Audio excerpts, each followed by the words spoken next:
Good afternoon or morning, depending on where you're joining us from today. I am Kim Eichelberger. I'm the new certification manager here at the American Jail Association.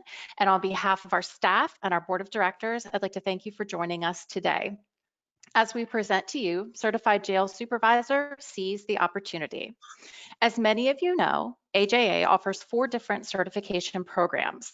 The first is the Certified Jail Officer Program, where officers only need to be employed full-time for a minimum of 1 year and adhere to the Code of Ethics.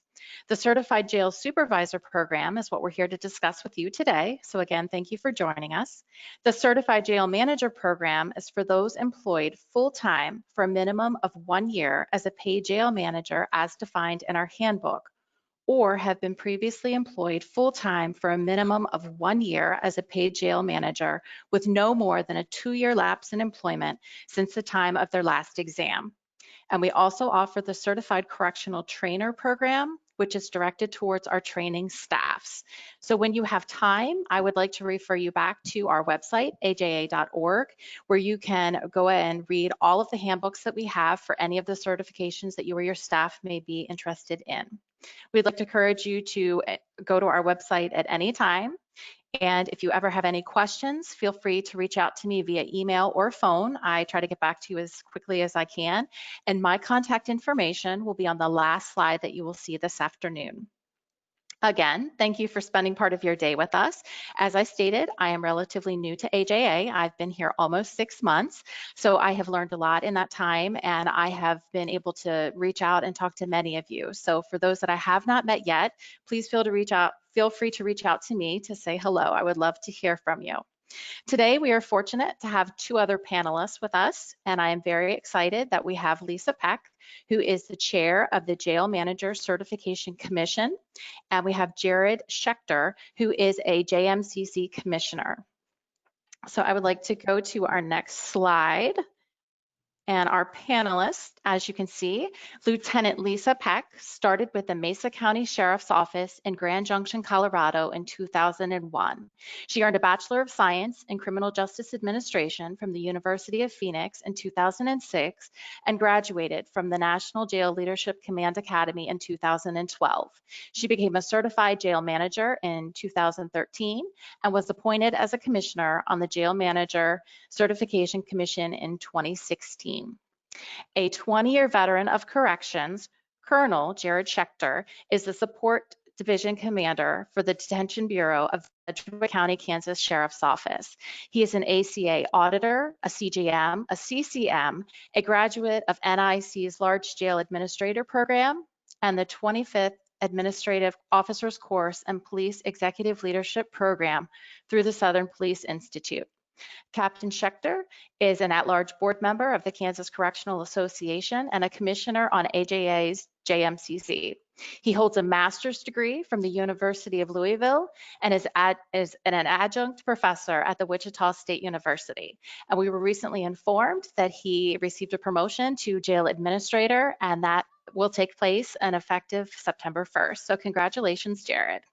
Again, I am Kim Eichelberger. I started with AJA in late February. I have a background in public relations, marketing, grant writing, and management experience, and I look forward to working with our board of directors, jail manager, commissioners, agencies, liaisons, and applicants to expand and build on the certification program.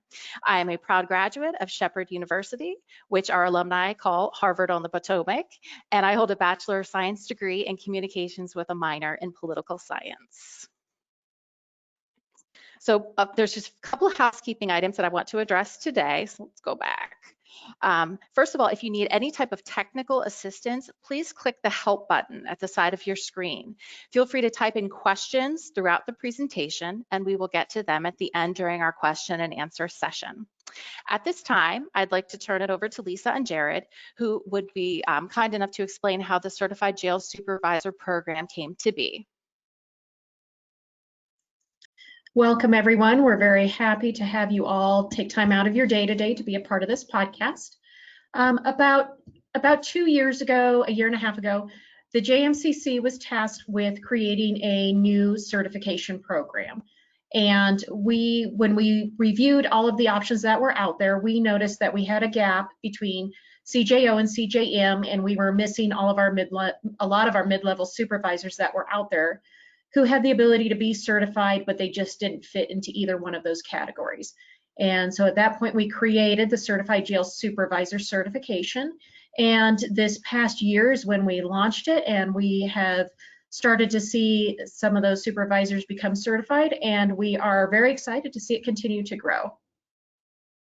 So before we begin, I would like to reiterate that if you are interested in becoming a CJS candidate, you do not have to apply to be a CJO, a Certified Jail Officer, first. If you meet the requirements, have the training and the documentation, and have the at least 350 points needed to sit for the exam, we strongly encourage you or anyone in your agency to please go ahead and submit an application to us. So, why are we here to encourage you today to become a CJS? During this virtual learning webinar, we hope to introduce the Certified Jail Supervisor program to you and explain the benefits of certification. We'd like to review the requirements to sit for the CJS designation, clarify any points in the handbook or on the application that you may have, and discuss our easy testing procedure. Why become a Certified Jail Supervisor? The Jail Manager Certification Commission and the AJA promote the concept of voluntary certification for all jail supervisors. Certification is one part of a process called credentialing. It focuses specifically on the individual and is an indication of current competency in a specialized field. CJS will be distinguished as individuals who have reached one of the highest levels of achievement in their field. What are the benefits of becoming a CJS? To provide documented evidence to the public that the individual has been examined by an independent professional organization and be found to possess current competency in the field of jail management. Certification also documents the mastery of a strong level of knowledge in a certain specialty. To encourage continuing education and personal growth. To indicate to one's peers that the individual has taken the time and effort beyond job experience to learn the body of knowledge, thus exhibiting a significant commitment to working in the profession of jail management. To provide a form of recognition and achievement, CJS will receive personal recognition at the national level for a high standard of achievement and competence. To evaluate professional standards of jail operations by providing better educated professionals in the field. You ask, what are the eligibility requirements? As we stated earlier, you must be employed full-time for a minimum of 1 year as a paid jail supervisor, as defined in the AJA handbook, or have been previously employed full-time with a minimum of 1 year as a paid jail supervisor with no more than a 2-year lapse since the last employment at the time of your examination, at the time of your last examination. Candidates not currently employed as a jail supervisor must state an intention to re-enter the field of jail management and provide documentation of employment when employment as a jail supervisor commences. And again, you must adhere to agree to the AJA Code of Ethics. So now I'd like to turn it back over to Jared and Lisa, who will discuss the handbook and questions that arise from the handbook.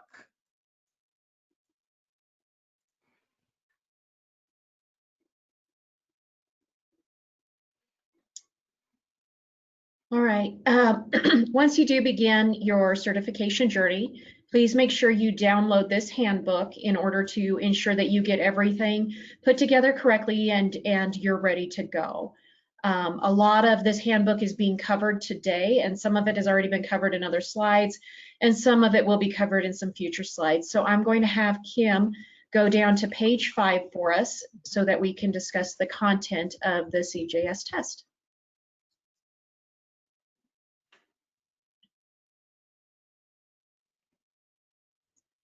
All right, so you will have 250 multiple choice questions, and you will have 4 hours to complete this test.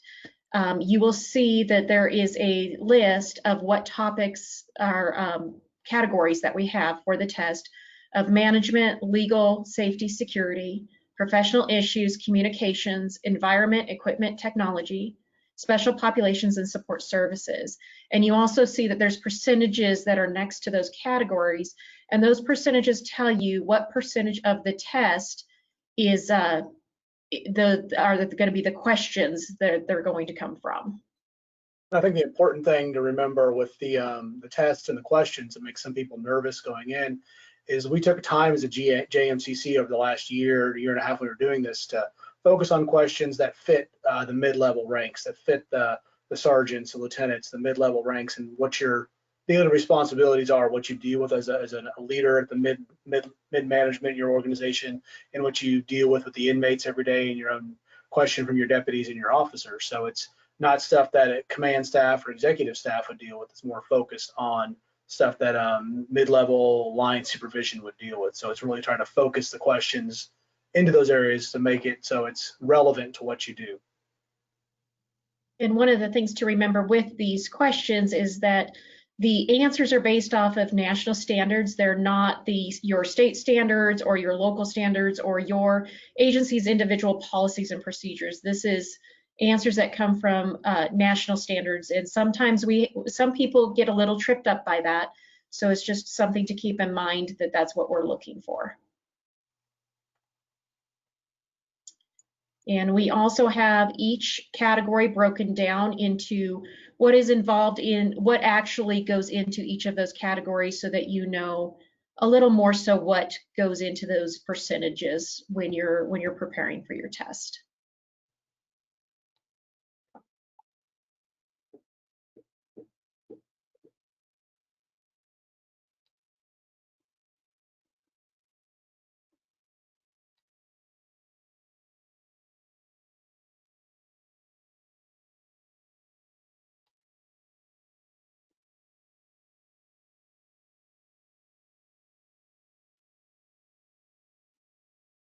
Hang on, I'm getting ready to pull that up for you, Lisa.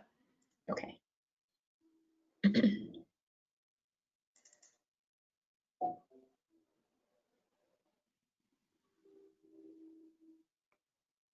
I thought I had it minimized and I think I took it off.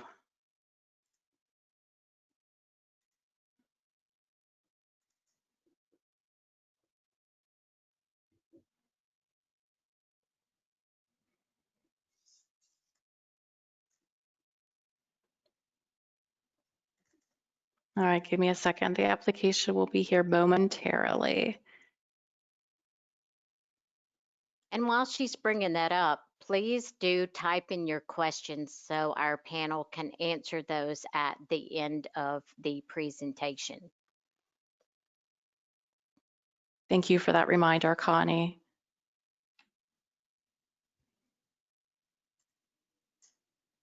Sorry about the delay. Here is the application.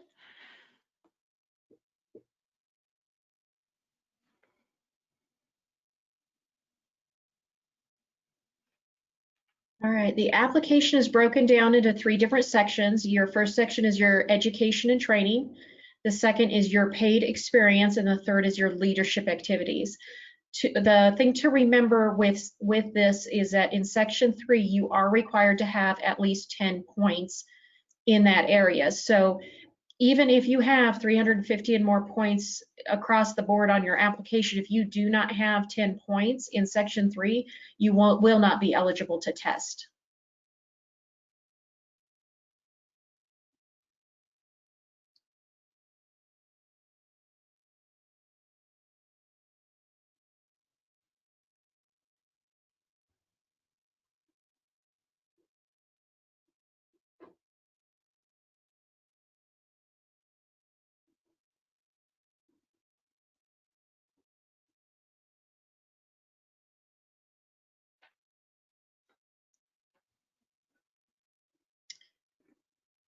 Lisa or Jared, did you want to talk about the formal education in section 1? Absolutely. So we get down to the formal education here. This is basically any kind of a degree you would have from any regional or national accredited university. This is where you would basically get your points for your degree. But the important thing is you have to do it to include an official copy of your transcript to get the points. And a question that does come up sometimes, especially people with military experience or have been in and out of college throughout their life, if you do have at least 64 hours of college, you can submit that transcript and still get the points just like you would for an associate's degree. So there is still a way, even without a degree, to get some points in this category as long as you have 64 credit hours.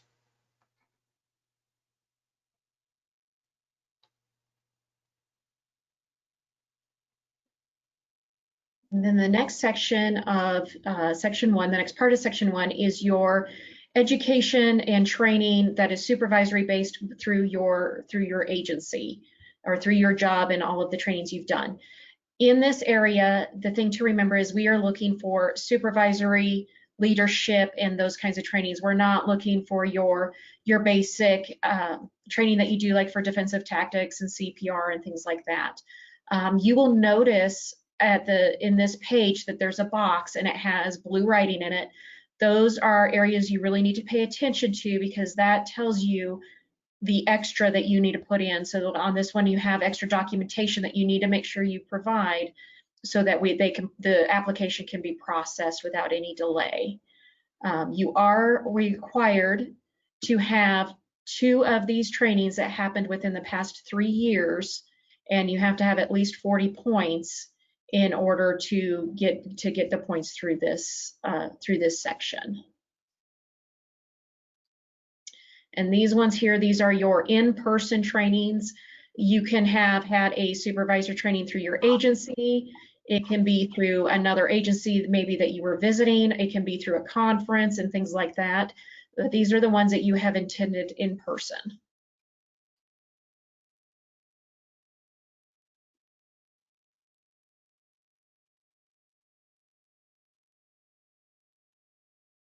All right, the next section will be a couple pages down, will be the online training for those, especially with the pandemic right now, where we're not able to go to conferences or go to training or have a lot of in-person.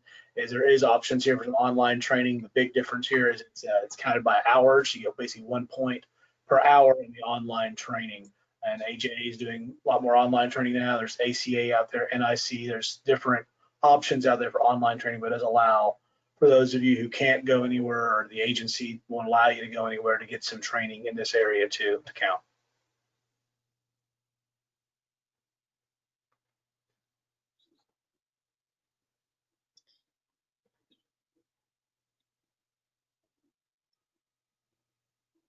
Now we will move on into section 2. This is your current jail supervisor paid position and your previous jail supervisor paid position.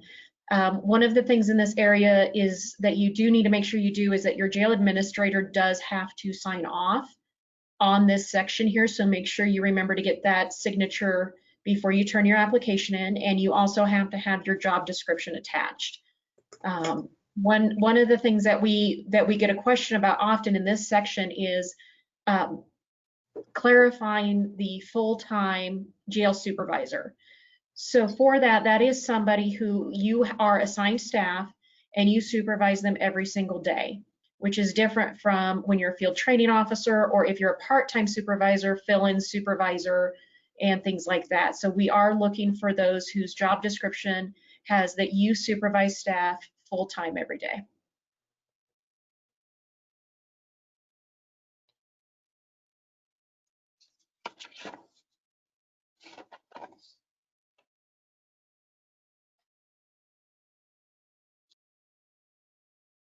And the next category here, section 3, which is leadership activities. This is always a category that makes some people nervous or not sure they can even reach certification for CJS, is because leadership is what they're actually doing. There's only 10 points you need to get here. And we'll walk through it and find where there's some easier places to pick up those 10 points. The first section here is on anything you do for boards you serve on, jail supervisory, criminal justice orientated boards. Now, these are not boards within your agency. So if you sit on your agency policy committee or something like that, that would not count. But you sit on like a community criminal justice coordinating council or something like that with your position, it would count for this. Or if you sit on your state jail association or a correctional association, that's where these points would count. And if you have less than a year, this is like a short service board, 3 months does count for 1 year service on the board to pick up some points here. The next category here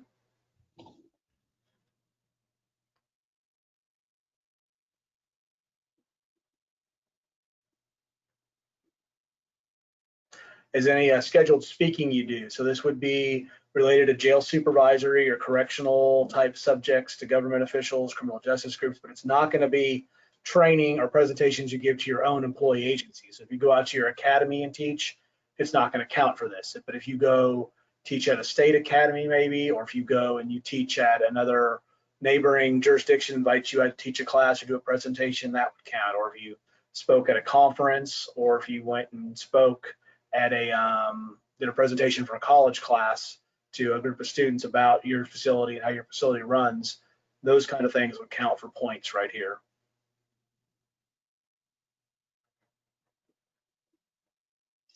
There should be technical assistance, I believe, would be the next category. The technical assistance is if you go out and provide consultation to another agency, such as reviewing their use of force policy, reviewing their booking procedures, how they do things, and providing input to those organizations. The important thing is here is make sure we have a good contact information for whoever you did that with, so we can just verify that information.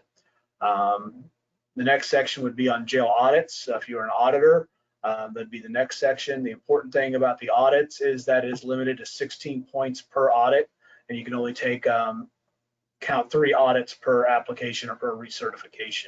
Is important. Doesn't matter if you spent even 4 days, 5 days on the audit, you're only allowed 16 points per audit.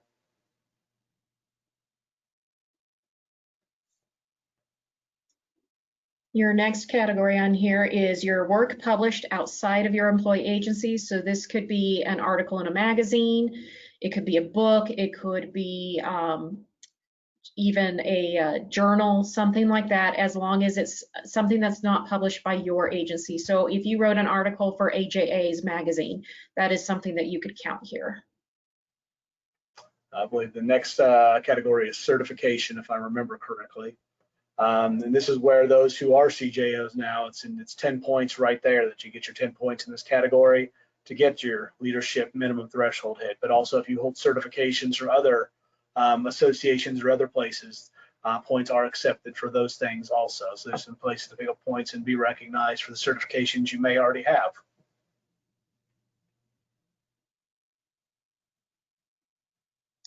Next up is awards.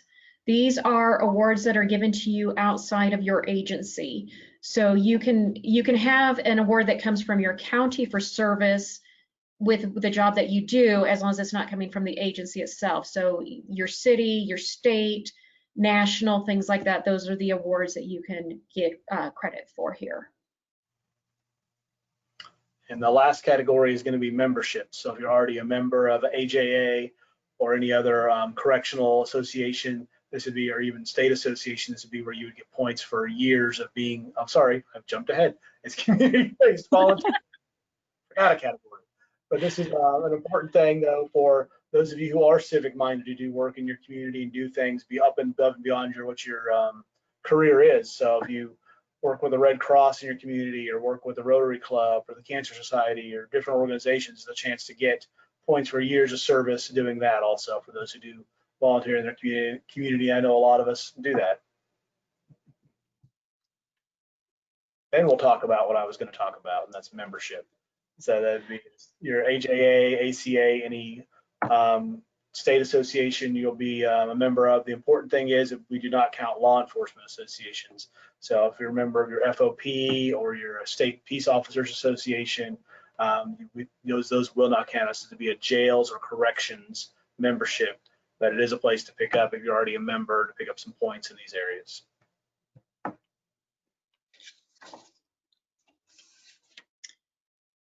And on the final page here, we have the summary of points. And the last, I would say, handful of applications that I have received, unfortunately, this part has not been filled out by the applicant or the liaison submitting the application. So if you can please, like Elisa and Jared said, as you're going through the application, make sure you check the required documentation box, because if I have to reach out to you or if I have to send it back to you, it's going to delay the whole process of your application. So please make sure you're very thorough in filling it out, and then complete the summary of points at the end. And you'll see in the summary of points that each section has a maximum allowable points. So when you're calculating your total points that you're getting, make sure that you're accounting for the the maximum allowable and you're not going over when you're looking at your number of points that you have. And then at the very end of the application is a signature line for you. Please make sure that you sign your application before you send it in. Otherwise, Kim will have to send it back to you so that you can get a signature on there.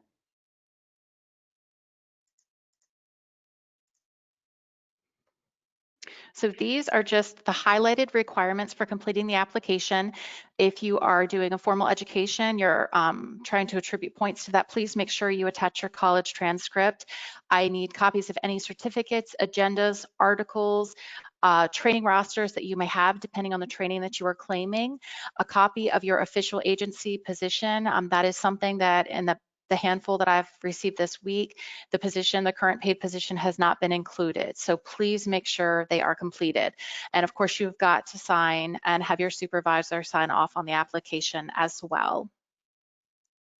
So now that we've told you a little bit about the program, the process, what the JMCC is looking for, we'd like to welcome Connie Lacey, our Director of Training, who is going to help us out with some sample questions today. So are you ready to have some fun? Okay, everybody, let's have some fun and test your knowledge. So, the first question is not coming up, so we're going to go to the second question. Okay, the least restrictive means test required jail officers to allow inmates to worship together, permit inmates to worship without staff members present, have inmates' religious requests reviewed by a clergy member, accommodate without jeopardizing facility legitimate interests. So go ahead and click on what you think is the best answer. And we're just going to give you a little bit of time. I see that 25% have voted.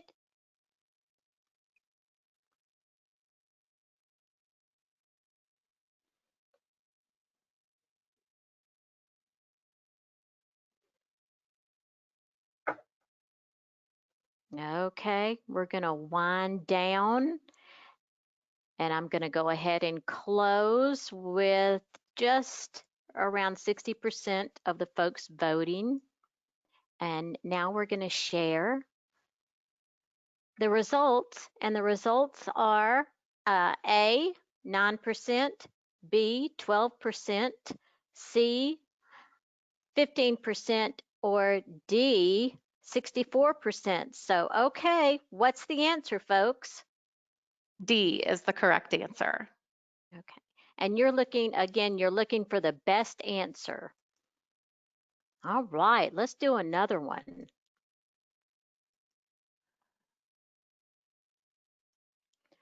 Dum, dum, dum.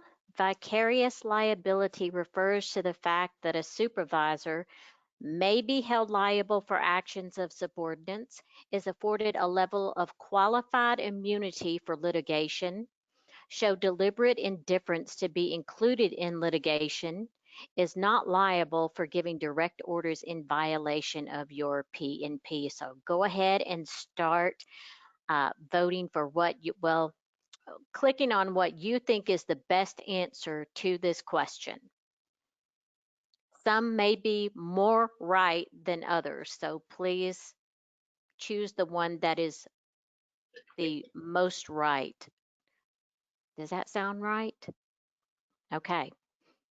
All right, we got half the folks who have voted. Okay.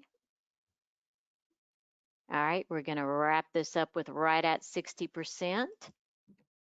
Oops, sorry, folks.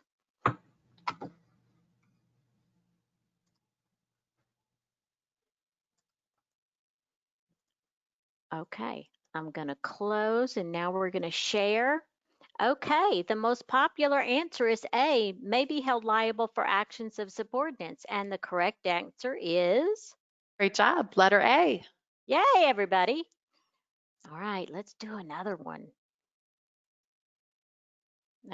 Okay, our last test question is leadership can be best defined as complete knowledge of the rules of the facility, an easygoing, flexible style towards subordinates, the ability to influence behaviors, attitudes, and opinions, the power to give orders. So everybody start putting in what you think is the best answer. Autumn.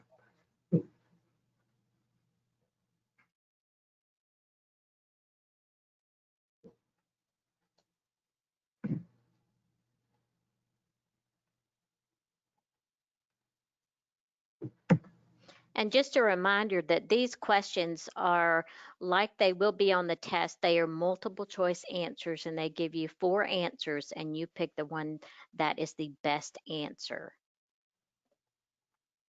Okay, okay, 7% A, 2% B, 90% C, and 0 on D. All right, then the answer is C. okay. So you've got an idea of what the questions will be like. And we hope you had a little bit of fun. So let's continue with the presentation.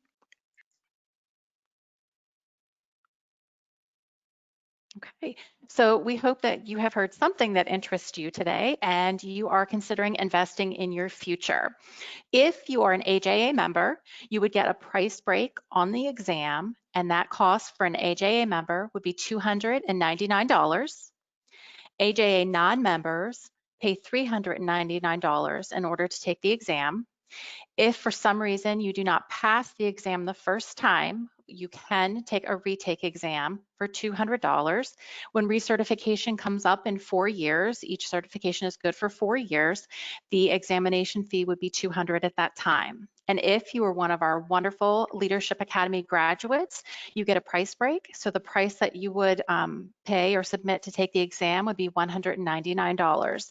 And if you are a Leadership Academy graduate, we ask that you please submit your certificate of completion so we can verify that with your application. That is one of the required documentations. And AJA also accepts the Navy COOL for military corrections personnel. So a little bit more about the application process. Once you all complete your application, get all the required documents prepared, talk to your agency about invoicing, you will submit the entire application to me. And what I do is I pre-screen it. So I go through everything that you have submitted, verifying that you have certificates, training rosters, things like that. I make my initial notes and I scan your application and I send it to the JMCC, which is comprised of 5 commissioners throughout the country that evaluate your application. Then they get back to me and I will either contact you with what you always want to see in your inbox, certification news from AJA, because that means you have been approved to sit. And on that, I will send you the instructions on how to get into Power DMS, which is our testing platform, in addition to attaching the proctor form that you will need once that test is taken. So you will receive that at that time. And if unfortunately you have not reached the required points to be eligible to sit, I will be in contact with you to see if there are other avenues, if I could just put your application on hold until you can accrue some more points to be able to sit for the exam. As Lisa stated earlier, this is the newest certification that the AJA has offered. It was launched in the fall of 2019. And to date, I am proud to say that we currently have 8 CJS. We have 2 other applicants that are sitting in queue waiting to take their exam in the next 2 weeks. So we are hoping to increase this number, but these are the current CJS we have, so we'd like to congratulate them. And a couple of our current CJS were kind enough to supply us with some testimonials. And at this time, I would like to read those. So I have the CJS certification has provided a sense of validation to my career. This certification is a way to gauge job knowledge on a professional level. Sergeant Larry Woods, CJS, Baldwin County Sheriff's Office. And then from Sergeant Butler, we have becoming CJS certified is beneficial to me for a few reasons. I have a sincere desire to learn and improve every day. Obtaining my CJS certification allowed me to apply what I have learned throughout the years in my career and the vast experience I have gained. Shows the employees I supervise that I believe in the importance of investing in myself and confirms my commitment to adhering to professional standards. Sergeant Cherie Butler, Las Vegas Metropolitan Police Department. Thank you again for submitting your testimonials to us. At this time, Lisa and Jared are going to talk a little bit more about our new testing platform, which is called Power DMS. We recently started using Power DMS for the testing platform. It is very user-friendly and has been working very well for us. Reminder, you do have to have a proctor to take your test. Your proctor can be an AJA liaison, or it can be your supervisor through your agency. And once you do complete the test, you do have that proctor form that Kim was talking about that will need to be filled out and sent in before you can get your certification. Jared, did you have anything to input on the Power DMS testing platform? No, outside of just echoing what was already said, that it's a very easy to use platform. It's been a very popular platform since we went to it. So I think people will find it very easy to work with. I agree. The liaisons that I have been working with, along with the applicants that were familiar with the preceding testing platform, have said that they are enjoying Power DMS so much more. It is user-friendly. It's easy to access. Some of the agencies are already using Power DMS for varying things within their organization. So this is just sort of another arm of the platform. So again, it is very imperative. Once you take the test, your score will pop up immediately. So you will know before I do if you have passed. You need a score of 80% or higher to pass. And like I said, when you either hit submit for your answers or your time runs out on the exam, your score will pop up. And then also it should initiate the proctor form, which needs to be filled out and returned to me by the person proctoring your exam. And what I do is I have your file here at my desk and I hold that until I receive the proctor form. Once I receive the proctor form stating that someone was present during your exam, I go ahead and start creating all of your official documents to mail out to you with a USPS tracking number. This slide here is one of our latest ads that you may or may not have seen in the American Jails magazine. It is pretty much a snapshot of the qualifications, a little bit more about the program, the types of candidates that would be ideal to apply for this. Again, my contact information is on there, so feel free to reach out. As promised at the very beginning of the virtual learning, here is my contact information. Certification@aja.org is my email. Everything defaults into that. Or my phone number is 301-857-2323. And I get back to you within an hour. As long as I'm within the office, I try to respond very quickly and I try to be very accessible. So this is the part where I would like to thank Jared and Lisa again. And I would like to turn it over to our attendees for any questions that you may have of myself or our two panelists. So if you have typed in questions, Connie is going to be able to help us with those. Okay, thank you. And thank you to the panel. We have several questions. Who qualifies as a paid jail supervisor? Because sergeants, lieutenants, captains, majors mean different things throughout the country. So please clarify who is a paid jail supervisor that you're looking for this designation. That's kind of what Lisa alluded to earlier, is that anybody that supervises somebody as their full-time job. So in some larger agencies, corporal, the rank of corporal is a full-time supervisor. There's people that when they go to work every day, they're in charge of people. That's their job. They may be a frontline supervisor, but they're still overseeing, or maybe overseeing a small office by classification, or you can go all the way up to lieutenant or captain or major, depending on the agency. But a supervisor, as long as your job is to supervise, you fall under that. Now, if your job description says that you can be an acting supervisor or be called upon to act as a supervisor, sometimes that's where that designation breaks, is at that point you're not a full-time supervisor, you're just have an acting role as part of your job. Okay, thank you, Jared. All right, our next question is, must the formal education transcript be criminal justice related? If that's for a degree program, no, it does not have to be. Okay. All right. All right. If you have a bachelor's degree and a master's degree, that totals 225 points, or can you only use the highest degree?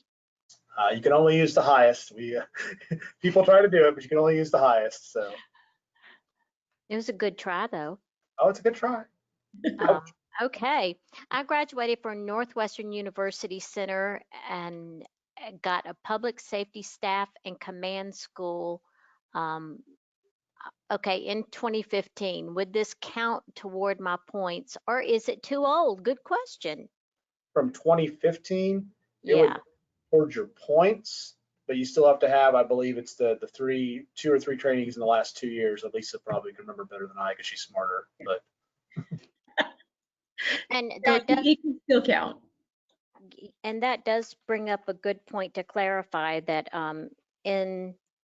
in section 1, you do have to have at least 2 separate activities that have occurred within the last 3 years and total at least 40 points before additional points can be counted.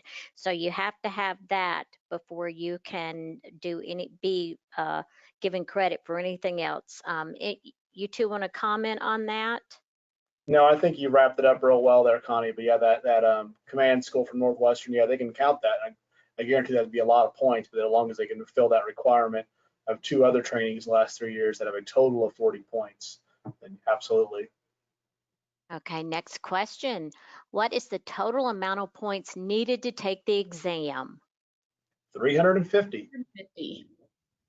And what is the total available?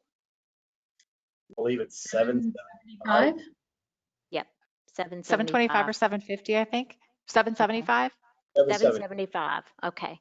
All right.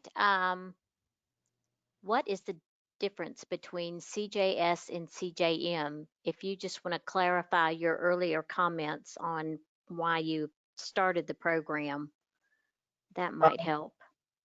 So CJS is kind of tailored towards your mid-level management, your frontline supervisor, and CJM is getting into your administrator level when it comes to the difference between the two.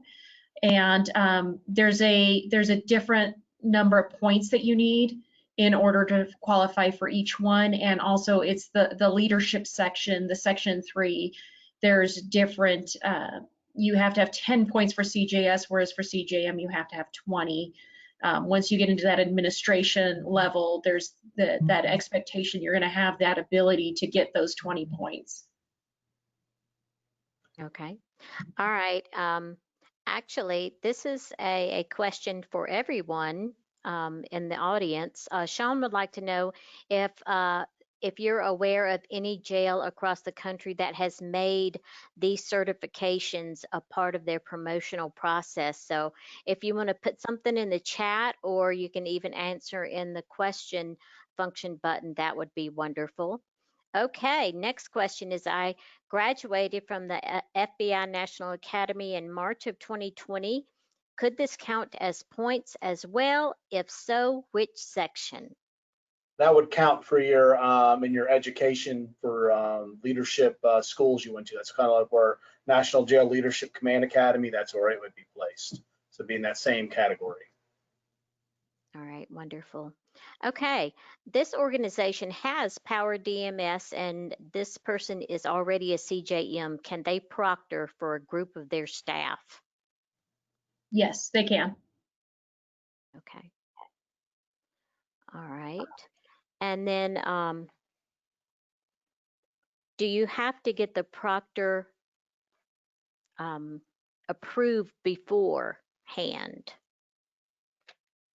No, you don't have to have approval prior to, as long as they're either your supervisor or they're a liaison. We did have one recently where they were the jail administrator that was taking one of our certification tests, and we ended up having to approve who could proctor that exam because there was nobody above that person who could proctor it. And that was the rarer circumstance where we had to make a decision on a proctor. Okay. Um, could you repeat the answer for the FBI National Academy question? We had a sound problem. Yes, that would be in the education category for like different conferences, training events you went to, in-person training is where that would count.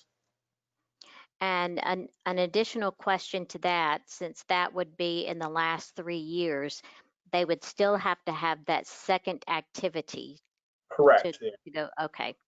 correct. All NA right. would give them a ton of points, but they'd still have to have a second activity too. All right.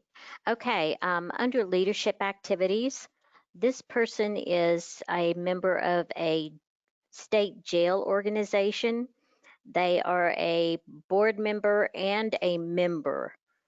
What can they count for that same board? Can they only get 25 points or can they get 45? Well, they say a member of the association. I assume they're a member like you would be of AJA or something Mhm. like that. So you would then count the points in you'd be able to count your membership years as a member of the organization. And by serving on the board, you would then be able to count your years of service on the board up above. Okay. Okay, from Jackson County, Kansas City, Missouri. We currently encourage officers to take the AJ certification as it forms part of their career progression with remunerations. Did I say that right? I'm sorry if I butchered it. So that's for you. That's for you, Sean. All right, got another one. I am currently a detention jail sergeant in Houston, Texas. I do not have a degree. Given this information, I won't qualify to take the exam, question mark. You don't have to have a degree in order to qualify. That is just, if you do have one, that gives you more points. So as long as you still can hit the 350, you still have the 10 points in section 3, and you have the 2 trainings within the 3 years, you can still qualify for that. Okay. All right. And I do not see anything in the chat for you, Sean. So that might be something that you could put out on the iConnect. And if you are not familiar with iConnect, you must be a member of AJA. It is a great listserv. Jared, can I get you to say a little bit about iConnect, because you're very active in iConnect and you knew I was going to do this, didn't you? You're going to set me up at some point for iConnect. I've not been as active lately because I've been so busy with everything going on here. But iConnect is a great resource. I've used it for many years now. I've been very involved with it. What it is just a great, just digital platform just to share ideas, swap policies, bounce stuff off of people. And it's a great place to connect with different resources instead of trying to reinvent the wheel.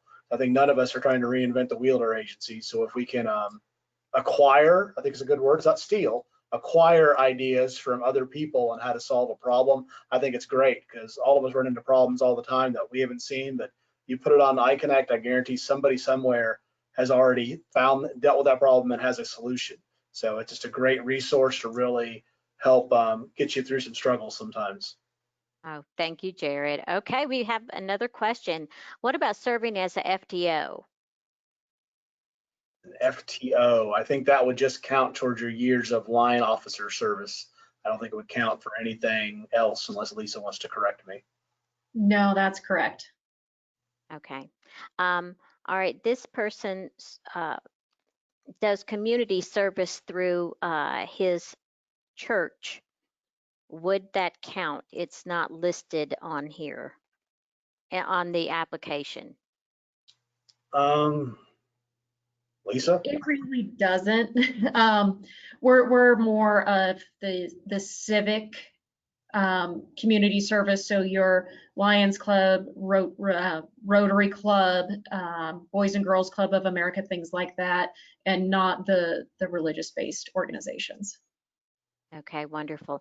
Okay, I think that is all the questions that we have now. I know that if you're like me, you always think of some afterward, but the great thing about this is you've got Kim to call upon at certification at aja.org, And her phone number is 301-857-2323, and that will get you straight to her desk.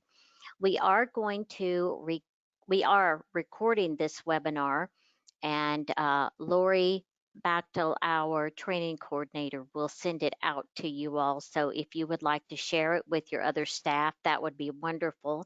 And I'm going to turn it back over to you, Kim, our certification manager. All right, well, I would just like to thank everybody. Lisa, Jared, thank you so much for participating. Connie and Lori, thank you for your help behind the scenes. And thank you to everyone that registered and attended this.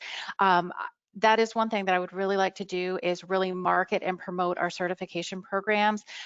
Right now, just because of COVID, different things are going on. Online trainings and certifications are where it's at. So I am here. I am willing to help you out. If I ever have questions, of course, Lisa, Jared, the rest of the commissioners, they're my go-tos. But I would love to hear from you. I appreciate any feedback. Today was the first time I've personally ever done a webinar, so I apologize for the hiccup with the application. But I am very willing and open to talk to you. So if you have any questions, please let me know. I would love to see some CJS certifications start coming in. But again, just thank you for joining us today. I hope you took something away from this, maybe that you didn't know about CJS or AJA prior to this webinar. And I hope in the future we can do another one, maybe on CJO or CJM. Okay, Lisa, Jared, do you want to close us out? Well, Lisa Thank got promoted to lieutenant recently, so she deserves congratulations too. Yes, congratulations. Yay, Thank Lisa. All right, so we have two grand poobahs on our panel today, and of course we have our Kim. So if we have nothing more, we're going to say thank you for joining us, that we appreciate everything you do every day. We are your fans and the AJ staff. We think of you as heroes for everything that you do every day. So please know that. Call upon us if you need anything, and we will say goodbye for the day and hope that you will join us for another virtual training in the near future. Thanks, everybody. Thank Thank you. you. Stay safe.